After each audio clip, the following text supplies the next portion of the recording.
Rica Peralejo, direktang sinagot ang kumwestiyon sa lifestyle nila ng kanyang mister na pastor. Naritong Showbiz Spotlight.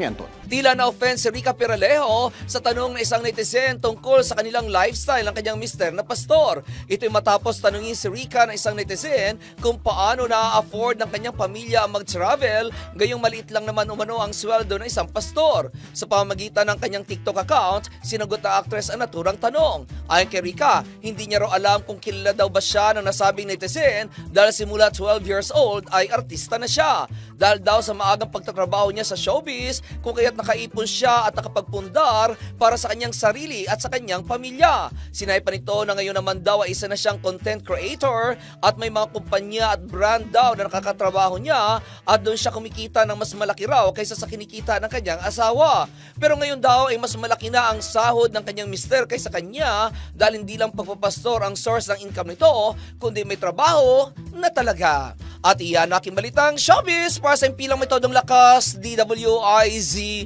Ako si Anton, nagbabalita ng tama, naglilingkod ng tama.